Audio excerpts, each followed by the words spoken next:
Hello students, अस्सलाम वालेकुम warahmatullahi wabarakatuh। आज जैसे कि आपको मालूम है कि लेक्चर नंबर सेकंड है 9th क्लास का math science group exercise number 1.1 lecture number part 2 lecture number 1 part 2 1 exercise number 1.1 उसका पार्ट 2 आज हमें करना है। क्वेश्चन नंबर 2 है 1 का। इसके अंदर आपसे कुछ सवाल जो पूछा जा रहा है वो है कि दरअसल में से मसावी कालब अलग करें। जो मसावी कालब है उनको आपने अलग करना है। अब मसावी कालब को अलग करने के लिए सबसे पहली बात जो हमें पता होनी चाहिए वो ये है कि मसावी कालब बेसिकली होते क्या हैं। सबसे पहले मसावी कालब होते क्या हैं।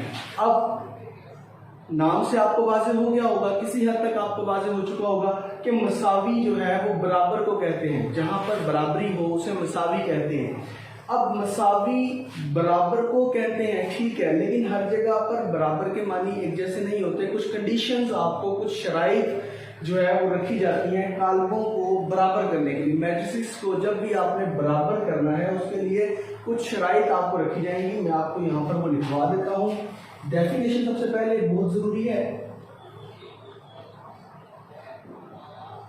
मसावी कालब। अब मसावी कालब की जो हम डेफिनेशन पेपर में हम लिखेंगे, क्वेश्चन में लिखेंगे, वो इस तरह होगी कि अगर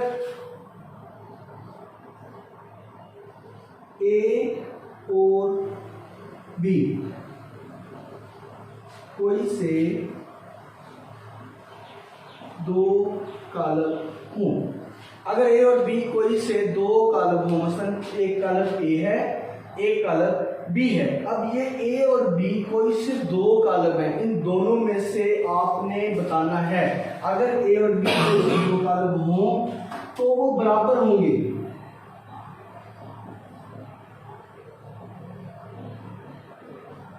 अगर के आगे आपको कंडीशंस इंपोज कर दी जाती हैं, आपके आगे शराइत रख दी जाती है, दो अदद शराइत हैं, अगर वो दोनों पूरी हो जाए तो ये कालब मसावी होंगे। अगर दोनों शराइत पूरी हो जाए, दोनों शराइत आप उसमें पूरी कंडीशंस अप्लाई कर दें उस पर, तो फिर आपको वो कालब मसावी होंगे। आप उन्हें कह सकते हैं कि दोनों कालब मसावी हैं।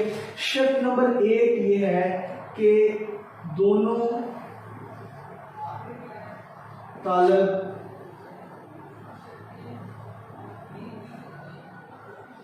हम मर्तबा हों।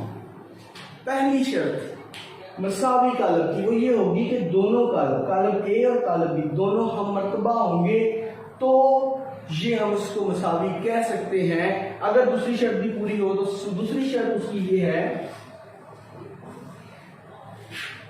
दोनों के मुतनाज़रा अराकीन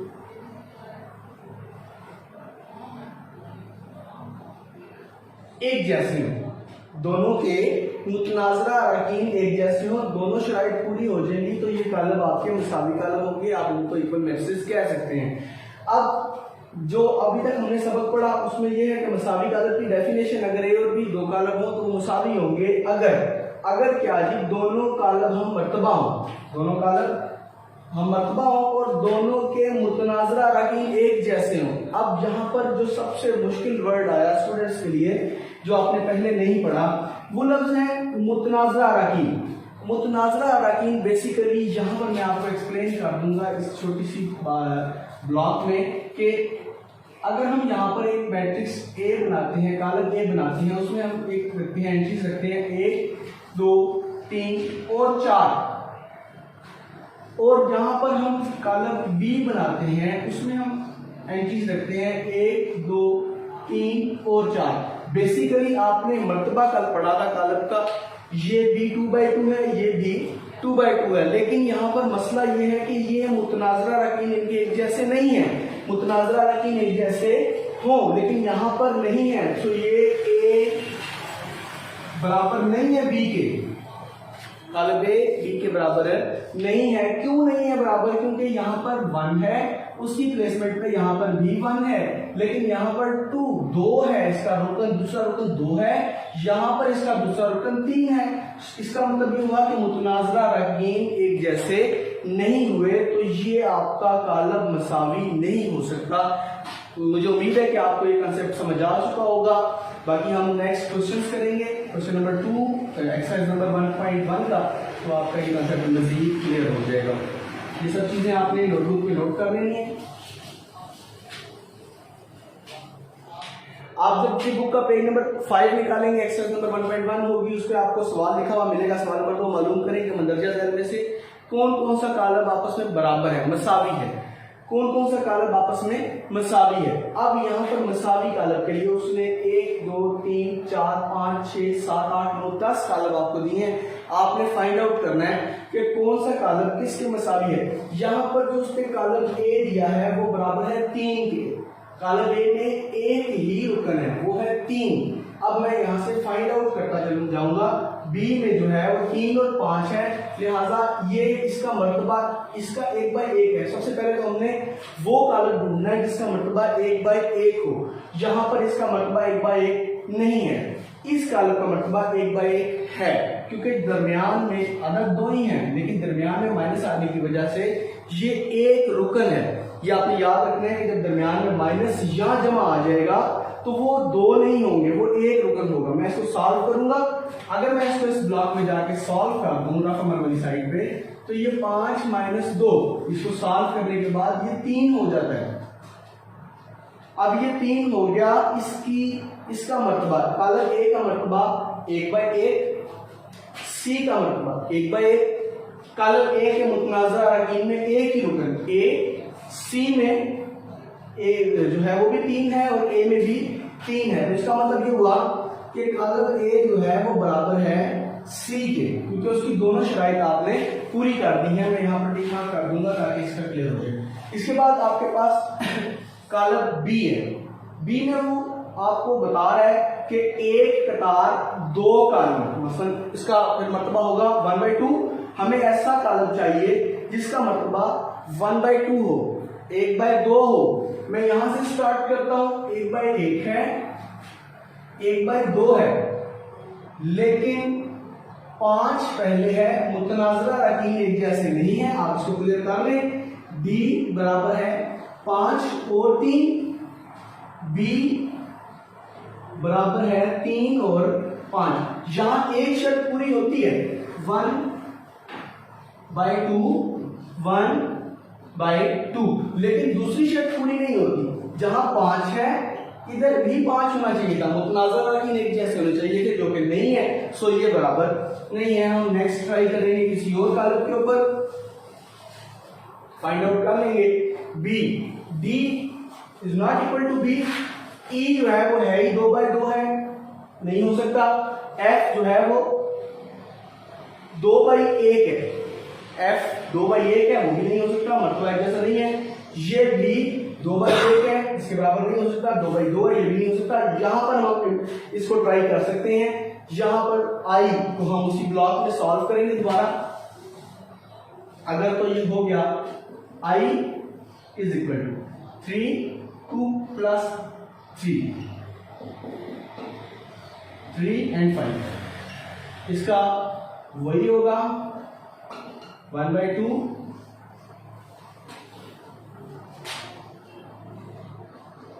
1/2, इसका भी 1/2 है। तो मुतनाज़रा अरकान भी यहाँ पर 3 है, यहाँ 3 है, 5 है और 5 है। सो बी जो है वो बराबर है आई। इसके बाद हम डी पे ट्राई करेंगे। डी जो है वो किसी के भी बराबर नहीं हो सकता। इसी तरह आपने, ये आपका होमवर्क है, बाकी आपने घर से खुद करने क्वेश्चंस। आपने ई को फाइंड आउट करना है, ई का इक्वल जो है इक्वल एच होगा, एक और होगा, वो आपने ट्राई कर लेना है, कहाँ पर होगा, कैसे होगा, ये आपने इसको इम्प्लाई करके ये जितना भी आपको फिर स्कूल की तरफ से, ऑफिस की तरफ से आर्डर्स दिए जाएंगे, फाइंड आउट कि आपने जमा करवाना है या नहीं करवाना, वो आपने नहीं करवाना। इसके बाद क्वेश्चन नंबर 3 है आज के लेक्चर का। आज हम 1.1 को खत्म कर देंगे इंशाल्लाह। लास्ट क्वेश्चन है,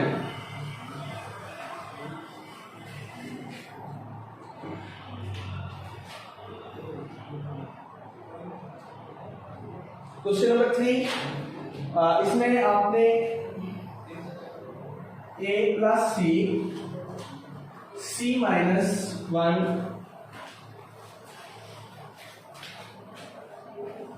a + 2b, 4d minus 6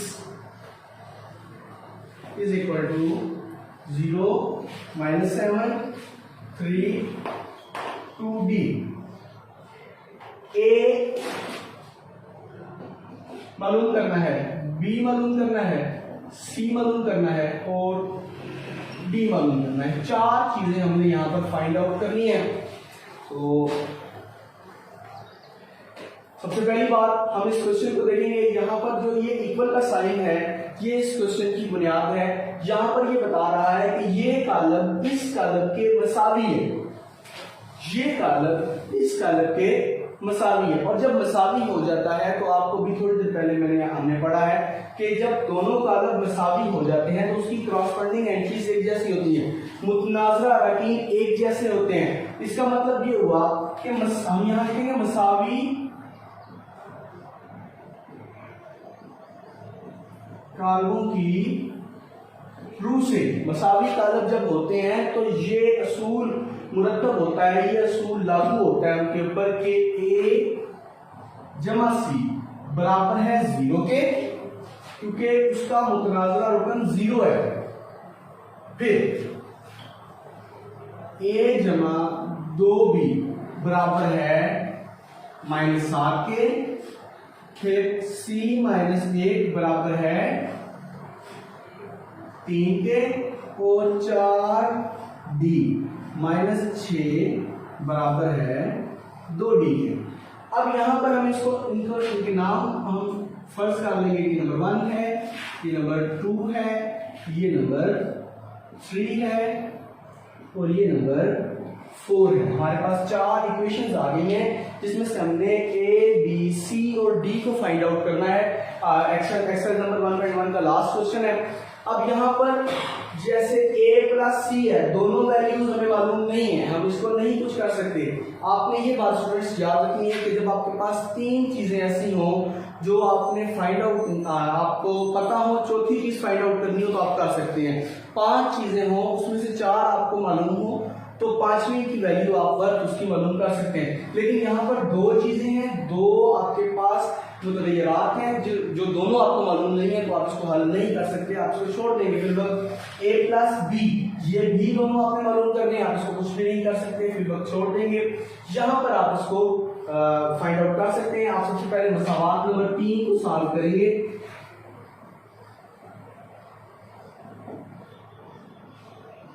आप लिखेंगे मसावात नंबर 3 को हल करने से। अब मसावात नंबर 3 बेसिकली ये है c minus 1 is equal to 3, तो आप यहां पर करेंगे c minus 1 is equal to 3। अब जो यहां पर माइनस की वैल्यू है उसी को आपने प्लस करके दोनों तरफ प्लस कर देना है उस वैल्यू को, उसका ये प्लस 1 और प्लस 1, तो ये हो जाएगा c, ये माइनस ये प्लस खत्म equal to 4, c is equal to 4। ये आपके पास आ गया 4। c को आपने मालूम कर लिया, अब a b और d रह गया। यहां पर a plus C is equal to 0 है, a plus C is equal to 0। c की वर्थ आपको मालूम हो गई है, वो है 4। अब आप यहां लिखेंगे c बराबर है 4 को, c वाला किधर है, यहां इसमें पुट करेंगे, यहां इसमें पुट करेंगे। पहले आप नंबर 1 में पुट करें, c नंबर 4 को, c बराबर है 4 को नंबर 1 में दर्ज करने से। अब नंबर 1 आपको मालूम है a plus C is equal to 0, तो a plus 4 is equal to 0। अब मैं आपको पहले ही बता चुका हूं कि जिस मुतगय्यर की कीमत हमने मालूम करनी होती है उसको बराबर के एक तरफ अकेला रहने देते हैं, बाकी चीजें आप उस तरफ ले जाते हैं, बाकी सारी वैल्यूज हम बराबर के दूसरी तरफ ले जाते हैं। a जमा 4 बराबर 0, हमने 4 को अलग करना है। 4 को अलग करने के लिए मैं a जमा 4 बराबर 0 लिखूंगा। इस जमा के 4 को मैं यहाँ माइनस कर दूंगा, यहाँ b माइनस कर दूंगा बराबर के दोनों तरफ, तो ये प्लस और माइनस का खत्म हो जाएगा। a is equal to -4 is your answer, ठीक है। तो a is equal to -4, is that clear?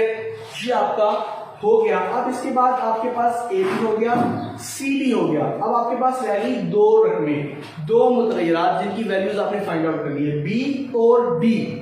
आप यहां से ढूंढेंगे कि बी किधर है। बी आपको नंबर 2 में मिलेगा, a plus 2b is equal to -7, a plus 2b is equal to -7। अब यहां पर आप क्या करेंगे, a प्लस 2b, a हमारे पास आ चुका है, b हमें फाइंड आउट करना है। मैं यहां लिखूंगा a इज इक्वल टू -4 को नंबर 2 में दर्ज कर लेंगे।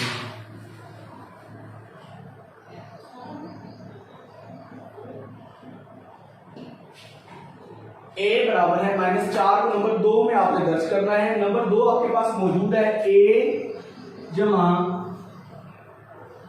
2b बराबर है -7। a की वर्थ आपको पता है -4 जमा 2p बराबर है -7 के। अब आपने वही फार्मूला, वही चीज आपने b को अलग करना है, क्योंकि b को आपने फाइंड आउट करना है। b को बराबर किस तरफ रहने दें, बाकी सारी वैल्यूज को आप उठा के बराबर के दूसरी तरफ ले जाएंगे। यहां हो जाएगा +4, क्योंकि पहले माइनस का 4 है, -4 बल्कि -4 plus 2b is equal to -7। -4 को हमने खत्म कर रहे हैं, तो हम यहाँ पर +4 लगाएंगे और यहाँ पर भी +4। ये प्लस माइनस खत्म हो जाएगा, यहाँ रह जाएगा 2b is equal to 7, -7 plus 4 आपके पास -3 जो है वो बच जाएगा। 2b is equal to -3। अभी b हमारे पास, b हमें फाइंड आउट नहीं हुआ, हमने इस 2 को भी खत्म करना है, तो ये यहाँ पर ज़रब हो रहा है, यहाँ तकसीम करेंगे दोनों तरफ 2 से, तो ये खत्म हो जाएगा। b बराबर है -3/2। जी, तो एक जो है वो रह गई है अभी हमारे पास, सिर्फ d की वर्थ मालूम करने के लिए हमारी पास बच गई है -3/2। अब d की वर्थ मालूम करने के लिए हम दोबारा इन इक्वेशंस पे आएंगे, तो d आपको सिर्फ इक्वेशन नंबर 4 में मिलेगा। d 4d - 6 is equal to 2d, 4d - 6 is equal to 2d। इसके लिए मुझे थोड़ा सा इसको रेज करना पड़ेगा।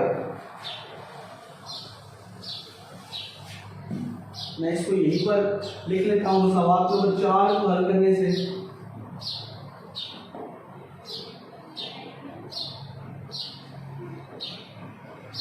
अब इसमें वेरिएबल आया 2 बार है, मुतगय्यर आया 2 बार है, लेकिन सेम मुतगय्यर आया है, तो इसके अंदर हम किसी और वेरिएबल की वैल्यू पुट नहीं करेंगे। 4d - 6 is equal to 2d। अब इस 2d को मैं इधर लाऊंगा, इसको लाने के लिए -2d और -2d, ये प्लस और माइनस खत्म हो जाएगा। 4d - 2d -6 is equal to 0। 4d में से 2d को आप माइनस कर दें तो 2d बच जाएगा, इज इक्वल टू 6 उधर चला जाएगा, प्लस का होगी बराबर की सिस्टम जाकर उसकी वर्थ चेंज हो जाएगी, इधर माइनस कर जाएगा, प्लस का हो जाएगा। अब यहाँ पर 2d इज इक्वल टू 6, ये 2 खत्म करने के लिए मैं यहाँ पर भी 2 से तकसीम करूंगा, यहाँ पर भी 2 से तकसीम करूंगा, तो d इज इक्वल टू 3 आपके पास आंसर आ गया है। ये आपके पास A, B, C और D ये सारा आपका मुकम्मल हो चुका है। मुझे उम्मीद है कि आपको समझ आ चुकी होगी।